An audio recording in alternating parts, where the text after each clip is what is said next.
It's not in here. Hello, and welcome to Citegeist. I'm your host, Joshua Spellman. For this week's case, we're investigating a ghost story submitted by a listener. Abby suggested looking into the ghost of Emily's Bridge in Stowe, Vermont. But in the process of doing so, I ended up getting sucked into another local spirit storm. That of a tap-dancing ghost named Boots Barry. I mean, how could I not investigate a ghost whose name is Boots Barry? It goes against my very nature. But enough dancing around the subject. Let's learn about the alleged history of Stowe's sassy spirits.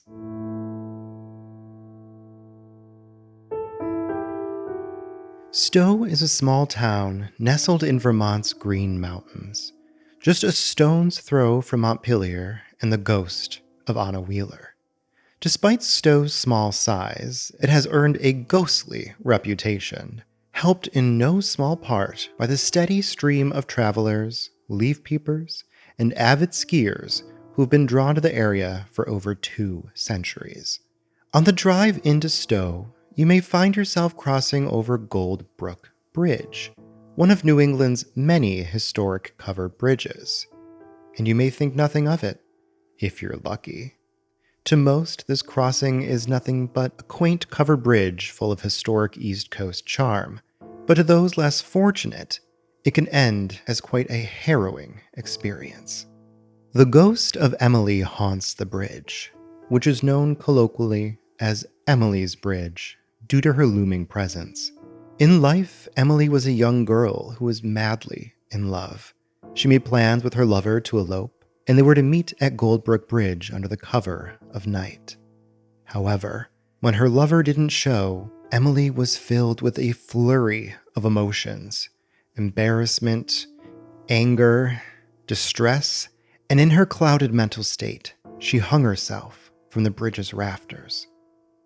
Ever since then, Emily's angry spirit has lashed out at visitors who linger too long on her bridge.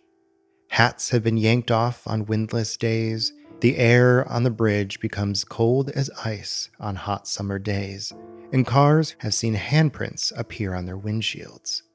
And those are the cozy daytime encounters. At night, Emily can become frighteningly violent. Before cars traversed the bridge, horses would emerge covered in bloody gashes that appeared to have been made by ghostly claws. Now, cars suffer the same fate, with claw marks scratched deep into their paint. But don't be mistaken, a car will not protect you from Emily's fury. Late one night, a group of teenagers were driving on the bridge when the figure of a woman materialized in front of them, blocking their path. They slowed to a stop, but the woman wouldn't move. They honked, but she didn't budge. Slowly and wordlessly, the woman approached their car, making her way around to the driver's side door. She banged on the window and jiggled the door handle, and when that didn't work, she circled the vehicle, desperately trying to get in.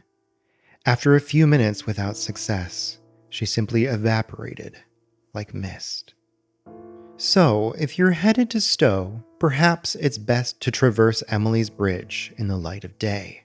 But if you dare travel at night and you escape unscathed, you may decide to stay at Stowe's Green Mountain Inn. And good news, you won't be tormented by a vengeful spirit there. But you may be tormented by the sound of Boots Barry's incessant tap dancing. On a fateful night in 1840, a baby Boots Barry was born inside the Green Mountain Inn's servants' quarters, in what is now room 302. As the son of the hotel's horsekeep and chambermaid, the Green Mountain Inn served as Barry's home for much of his childhood, and he eventually took over his father's duties in the stable. Barry not only tended to the inn's horses, but he was a skilled equestrian in his own right, and his skills came in particularly handy one day when he stopped the horses of a runaway stagecoach, saving the lives of several passengers in the process. This noble act earned him a medal for heroism and bolstered his social standing in the town. Before he knew it, strangers knew his name and would buy him pints at the local pub. However, this new treatment went to Barry's head, and he fell into a lecherous life filled with liquor and lust. Barry's behavior grew unpredictable, and his alcoholism so bad, the quality of his work suffered, and he was fired from his post at the inn. After his dismissal, Barry wandered America, either trying to find himself or his next bottle of whiskey. Eventually, Barry found himself locked up in a New Orleans jail cell, where his cellmate taught him how to tap dance. He turned out to be a natural and earned the nickname Boots Barry. Barry found his way back to Stowe in early 1902 after tap dancing his way up the East Coast. Shortly after his return, during a severe snowstorm, a girl had wandered onto the roof of the Green Mountain Inn and found herself stranded and in danger either of succumbing to hypothermia or a fall. And Boots Barry, without thinking, once again decided to be a hero. He scaled the inn and made his way up to the roof. Boots Barry gingerly snatched up the girl and lowered her down to the safety of the small crowd that gathered below. However, just as the little girl left his clutches, he slipped on the icy roof and fell to his death, directly above room 302, the exact place of his birth 62 years prior. Since Boots Barry's tragic death, odd things happen at the Green Mountain Inn. The sound of tap dancing is often heard on the roof, especially by those staying in room 302. Reports of these sounds are much more frequent during snowstorms, as if Barry is tap dancing to remind everyone of his last heroic act. While the brave Boots Barry and the tortured spirit of Emily don't appear to have much in common aside from geography, they are quintessential New England spirits. Stories like theirs cling to the landscape, the roads, the bridges, the quiet places in between. And while time has moved on and roads have been paved, if you find yourself traveling the winding roads of New England, enjoy the historic charm, but be careful not to linger too long. You never know who or what may be waiting.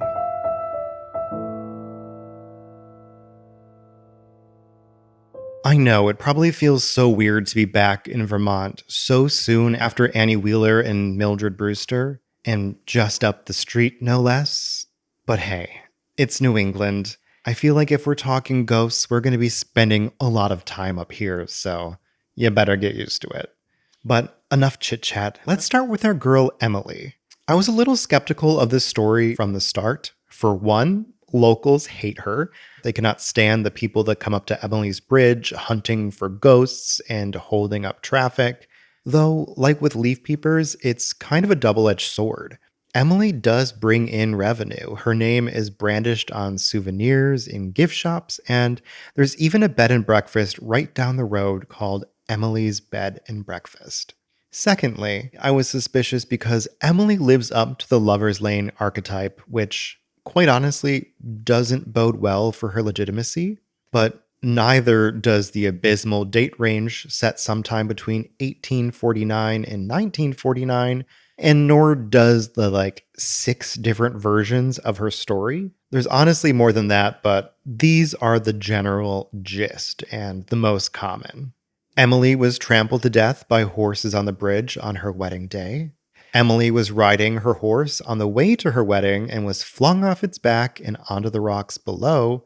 Another was, and these are the words of someone else who wrote this, that Emily was fat, unattractive, middle-aged, and pregnant. Geez, that's brutal. But in this version, Emily's boyfriend had completed suicide at the bridge. And afterwards, she gave birth to 2 twins, which unfortunately both died as well. And in her grief, she threw herself off the bridge to join her now deceased family. I don't know what her being, quote, fat and unattractive has to do with it. Maybe she was like, oh no, I'm too fat and ugly to find another lover. I'm going to jump in the river. I don't know. I digress. But there's one last version of this story. In this final version, Emily was seeing a man who she was deeply in love with and discovered that she was pregnant. And so she told her lover to meet her at the bridge. Once he arrived, Emily told him that she was with child, and he did not take the news very well, to say the least. Heartbroken, Emily told her lover that if he left her, that she would make sure that everyone in town knew the truth. And her lover could not have that. And at that threat, he panicked and he pushed her from the bridge. And some versions say that in his guilt, he threw himself immediately after her, while others say that he ran out of town and was never seen again. While all of these stories are pretty different, they do all involve the bridge, usually some kind of romantic tragedy, and Emily dying by her own hand. Now, the versions where she hung herself from the bridge, which I think are the most common, are very suspect, if not only because of logic. Not only are the rafters quite high, though it's possible she could climb up to them, Emily would have had a rope with her, and unless she was into some really kinky 19th century stuff, I'm not sure why she'd have it with her to meet her lover or to elope.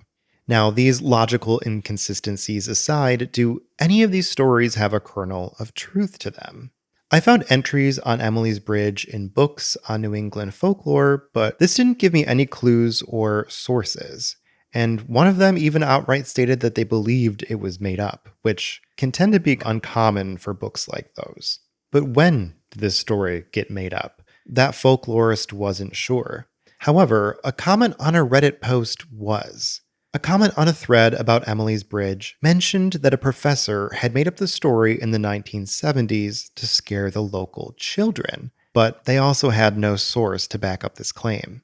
After doing a little bit more digging, I came across another comment that echoed the same thing, but provided a link to an article about Emily's Bridge. This link was dead, as we often find on this channel or podcast. So it's kind of no wonder I didn't see this important tidbit before. The domain no longer exists, so I used the Wayback Machine and I was able to find and read the article titled Emily's Bridge by Chad Abramovich on his blog Obscure Vermont. Now, while I used the Wayback Machine to find the original article, there is a current live version of his site that's just hosted on a WordPress subdomain, and I likely didn't find it because Google doesn't really like to show results from lesser sites, as they deem them. In this article, he elaborates on this professor hypothesis. According to Abramovich, a woman by the name of Nancy Wolfe Stead claimed credit for the story of Emily, saying that she made it up one summer to amuse the local kids, and it spread like wildfire. And before she could put a lid on it, it escaped containment and more or less solidified as fact once Valerie Welch started including it as a stop on Stowe tours. Despite any additional evidence, this story seems to more or less check out, since no version or mention of Emily appeared before 1970. However, that doesn't mean no ghost appeared before 1970. Whispers of a haunting on or around the bridge did exist prior to this, first surfacing around 1948, but it didn't have the name or the story of Emily attached to it. In fact, it was just referred to as the Haunted Bridge, most likely due to its generally creepy aura. I did as much research as I could to see if there was any story that may provide a reason for any haunting on the bridge. But all I managed to find was this story in the January 13th, 1932 issue of the Barrie Times. Mrs. Walter Either picked a pansy blossom and a bud Monday at her home near Brook Bridge. Why is this in the paper? I mean, that is an unseasonable flower to find in January, I guess, but why? This is really the only thing I found that was interesting about the bridge, aside from talks of construction and other general neighborhood happenings. And I don't feel too bad about not finding anything, because the Stowe Historical Society also asserts that they have found no evidence of an Emily dying on or near Brook Bridge. The only tragedy that they do mention was that there was a little girl who fell and cracked her head open on the rocks below sometime around 1920, which was recorded in oral tradition and doesn't seem to be recorded anywhere. And though this was a little girl, it's likely not our ghost, but it's possible that this is not even our bridge. Yep. Brook Bridge may not even be the real Emily's Bridge. That is, if the story wasn't fabricated by Nancy. There was another covered bridge just down the road near Route 100 that burned down in 1932 and was replaced with a modern concrete crossing. Now, this second bridge has a much steeper drop and would be a perfect setting for a tragic end. Some believe that this is where Emily actually died, and that the lore was simply transferred over to Brook Bridge after the old one burnt down, since it had the requisite spooky atmosphere, while the replacement bridge kind of put a damper on the spookiness because it was so modern and utilitarian. But who's to say? Well, I guess the one medium who visited the site in 1981 said that she had the answer. This medium said that the bridge isn't haunted by Emily, but by the spirit of a man who was lynched on the bridge in 1876. While not common, lynchings did happen in the North, and they would have happened around this time period. So I checked papers for stories of hangings or lynchings with no luck. And I even looked on Lynchings in the North, which is a dedicated research website, to no avail. But again, I was relieved to find out that this wasn't due to poor research on my part, because according to the NAACP, there are no recorded lynchings in Arizona, Idaho, Maine, Nevada, South Dakota, Vermont, or Wisconsin.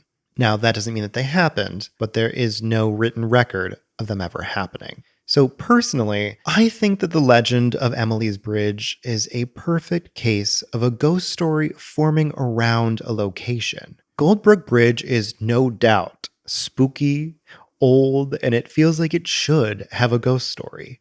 And this hypothesis also helps to explain the several variations of the story that have no historic anchor whatsoever and wildly fluctuating time periods. It's impossible to pin down the story because it only exists in the annals of folklore, and it slips through your fingers like the mountain fog.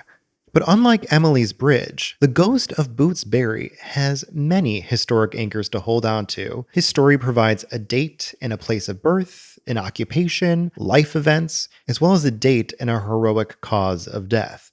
This gave me a lot to work with. First things first, I figured that the name wasn't real, but I started off with it anyways because you never know. And I actually got a hit in Louisiana, which was pretty promising at first glance, which if you remember, that's where Boots Barry supposedly earned his nickname. But alas, the Boots Barry of Louisiana was the president of the New Iberia Navy Wives Club in 1960. Not quite what I was looking for. Like I said, it was obvious from the start that the name Bootsberry was far too fanciful to be real, but I thought maybe at least half of the name would be real, like the Barry part, whether as a surname or as a first name. So I tried combinations of first names like Barry with an A, like The Flash, or Bart or Bartholomew, as well as various surnames. I even tried spelling Barry like Barry, Vermont, because it's right there, and because it's clearly not bar, as I said in the Mildred Brewster episode, and also possible thinking back that I may have even said Wilkes Bar instead of Wilkes-Barre on the Boy Beneath the Ice episode. But obviously, I knew that when I covered those stories, I was just trying to sound like a total flatlander. Totally knew that it was pronounced that way this entire time, because that's phonetically correct. Clearly, like my pronunciation, the name Bootsberry was a bust. Articles about the Green Mountain Inn's ghost confirm that those who work at the hotel don't even know the ghost's real name. But I didn't give up hope. I didn't think the name would lead us anywhere to begin with, so there was no love lost between me and Mr. Boots. I still had plenty of biographical details to check, and I spent hours searching. No luck with his birth and death dates, or his occupation. No one like him seemed to have lived and died along that timeline. Next, I tried looking up some of the historic events provided in the story. First, I looked for the stagecoach incident that earned Boots his medal. I was hoping that this would be something like the Carnegie Medal, which helped crack the Pigman's Road case, but this predated the Carnegie Foundation by about 30 years, and there was no evidence of it in the papers either. Although I came across many stagecoach accidents with many different heroes, including this one from the October 30th, 1882 issue of the St. Albans Daily Messenger, titled A Heroic Young Woman. We cannot refrain from mention the conduct of Miss Annie Martin, a young lady of Augusta, Georgia, who was on the train at the time of the recent accident on the Northeastern Railroad. Miss Martin was an occupant of the first coach and was sitting beside Captain W. D. O'Farrell when the car had settled on top of the engine and the hot steam was pouring into the coach, threatening to suffocate all of the inmates. Mr. O'Farrell threw a cloth over this lady's face to protect her from the steam and passed her out through the window unhurt. But Miss Martin was not content with being saved herself, but bravely set to work to rescue the occupants of the steaming car. She instantly rushed to the scene of the wreck and with her own hands saved the lives of 3 persons, one of them a gentleman, by dragging them through the car window. How this delicate young lady accomplished a task before which some of the stoutest men quailed is more than we can say. She seemed endowed with supernatural strength. Miss Martin, during the excitement, saw a lady being crushed beneath the coach where she had fallen and threatened with instant death. Turning to a young man who was standing idly by at some distance, she asked him to rescue the party. "I am not going to risk my life to save anyone," was the cowardly response. Miss M then, with her own hands, extricated the victim, who proved to be a married lady, and dragged her to a place of safety. But it was at the expense of serious injuries to herself. She received bruises from which she was sometimes delirious. Nobly did she continue the work until the last person was rescued from the wreck, and when Miss Annie set to work and carried bucket after bucket of water until the last spark was extinguished in the engine. It must be remembered that this heroism on the part of Miss Martin was performed in the face of imminent danger to herself, and after the excitement, the young woman was discovered to have her arm dislocated in 2 places, her side badly scalded, and serious bruises on her body. Had she repaired to a place of safety as soon as released from the coach, instead of returning to the scene of danger, Miss Martin would have escaped without a scratch. Now, while this is a great story, unfortunately, it has nothing to do with Boots Barry, but I really just wanted to highlight this badass lady's heroism because, like I said, there were many stagecoach accidents and runaway horses, and it doesn't help that at the time, a stagecoach could refer to a train car or to a horse-drawn carriage. So with this also leading me nowhere, I decided to re-examine the articles I used to construct the story to see if I could find any sources that they used besides the Green Mountain Inn's website. And to my surprise, the Vermont Daily Chronicle's article titled "The Legend of Boots Barry" had several footnotes. I started with the journalist's oldest source first, assuming it would be as close to an origin as we could get. And this footnote was in regards to Boots Barry's final heroic act of him falling from the snow-covered roof, and the work cited was Joseph A. Citro's 1994 book, Green Mountain Ghosts, Ghouls, and Unsolved Mysteries.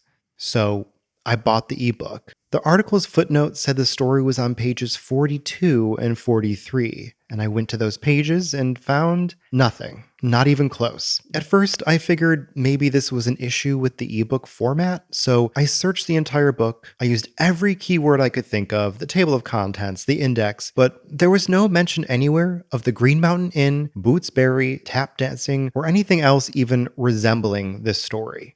Emily's Bridge was in there, though. So that was, again, a bust, but maybe it was just one bad citation, or perhaps the story just wasn't in the ebook, so I moved on to the next one. This time it pointed to Citro's 1997 book, Passing Strange, True Tales of New England Hauntings and Horrors, in pages 68 through 70, and so I also bought that ebook, and the same. Nothing. And I even looked at the geographical index in the back of the book, which included Stowe, Vermont, but that only led back to Emily's Bridge. And at that point, I just double-checked everything. The editions I bought matched up, but they were ebooks. Perhaps this story only existed in the print versions of these books for some reason, I was telling myself, because at this point, I was feeling insane. So I jotted down the call numbers and went to the central branch of my local library at the crack of dawn the next day to pull out the physical copies instead of my hair. But it's not in here. Hello and welcome to the Downtown Central Library. We're glad you're here. Did Did you know we have free public computers, Wi-Fi, a recording studio, and more? Not on those pages, not anywhere in the books. The entries on Bootsberry don't exist.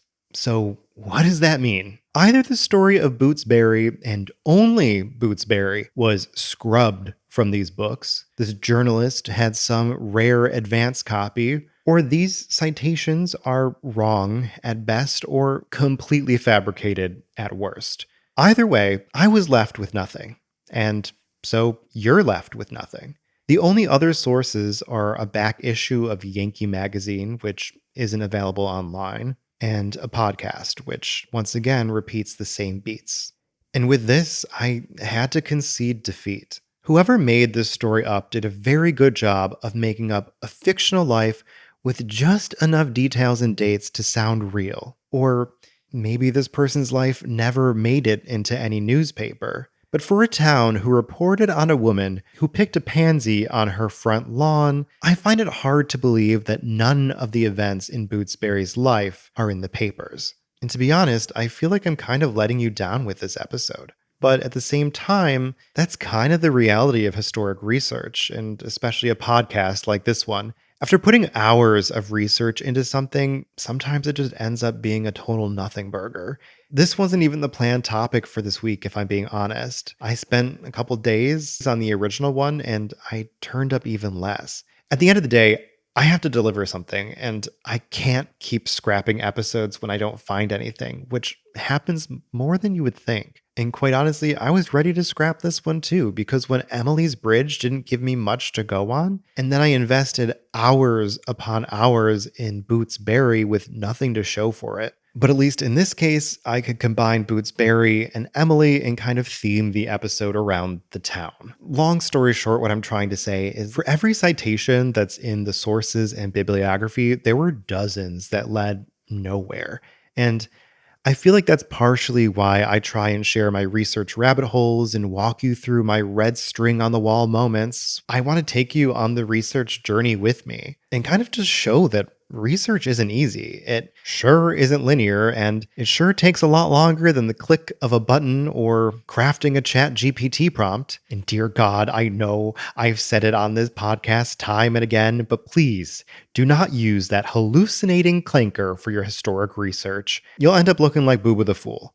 So I guess what I do have going for me is that I didn't use ChatGPT to make up fake archival material to feed to you, just to make sure I have something for the podcast. And while I may not pronounce things correctly all the time, or sometimes I misspeak, I really do try and ensure that the information I'm providing to you is as accurate as it can possibly be. However, sometimes, like today, that information may not exist, and that's to be determined whether it's hidden in an unscanned archive somewhere, or it never existed to begin with, or it's died in someone's mind or on the breath of oral tradition.